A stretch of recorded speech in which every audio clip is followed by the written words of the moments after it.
Welcome back to my channel Jain recipes by Khyati Mehta. Friends, તમે ખુમચાવાળાની પાણીપુરી, દહીપુરી, રગડાપુરી, મસાલાપુરી આ બધું તો એન્જોય કર્યું જ હશે.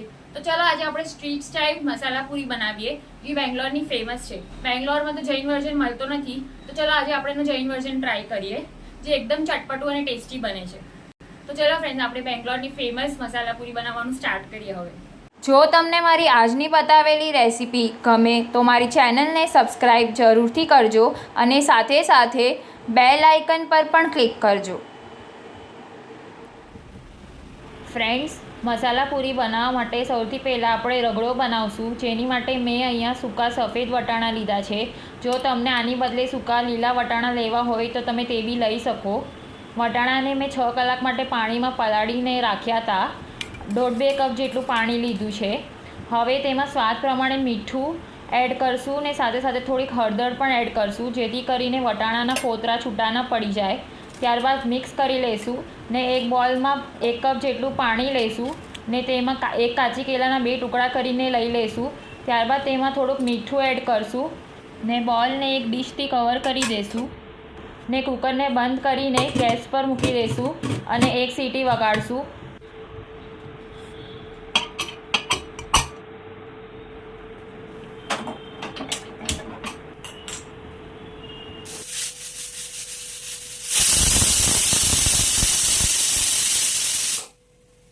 ને ત્યારબાદ ગેસની ફ્લેમ ઓફ કરીને કુકરને ઠંડુ થવા દઈશું. કુકર ઠંડુ થઈ ગયું છે. હવે આપણે ચેક કરી લઈએ કે વટાણાને કાચી કેળા પ્રોપરલી બફાઈ ગઈ છે કે નહીં. તમે જોઈ શકો છો કાચી કેળા પ્રોપરલી બફાઈ ગઈ છે. હવે વટાણા પણ ચેક કરી લઈએ. વટાણા પણ પ્રોપરલી બફાઈ ગયા છે, તમે જોઈ શકો છો. હવે આપણે સ્મેશરના હેલ્પથી વટાણાને થોડાક સ્મેશ કરી લઈશું આવી રીતે.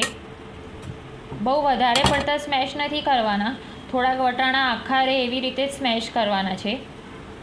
હવે કાચી કેળાની છાલ ઉતારી લઈશું ને તેને પણ કુકરમાં એડ કરી દઈશું ને તેને પણ સ્મેશરથી સ્મેશ કરી લઈશું.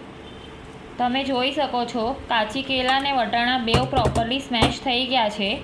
આવી જ રીતે અધકચરા રહે એવા સ્મેશ કરવાના છે. હવે આપણે આને સાઈડમાં મૂકી દઈશું. હવે આપણે એક પેસ્ટ રેડી કરીશું, જેની માટે એક મિક્સચર જાર લઈશું ને તેમાં ચોપ કરેલા ટમેટાં, ફુદીનો, કોથમરી, લીલા મરચાં, સ્વાદ પ્રમાણે મીઠું, જલજીરા, લીંબુનો રસ અને 2-3 ચમચી જેટલું પાણી આ બધું જ એડ કરી દઈશું મિક્સચર જારમાં ને એક સ્મૂથ પેસ્ટ રેડી કરી લઈશું. જો તમારી પાસે જલજીરા અવેલેબલ ન હોય તો એની બદલે તમે સંચર પાવડર પણ એડ કરી શકો છો. ફ્રેન્ડ્સ, જો તમને મારી બતાવેલી રેસીપી ગમે તો મારી ચેનલને લાઇક, શેર અને સબસ્ક્રાઈબ જરૂરથી કરજો અને સાથે સાથે બેલ આઇકન પર પણ ક્લિક કરજો અને મને કમેન્ટ કરીને જણાવજો રેસીપી કેવી લાગી.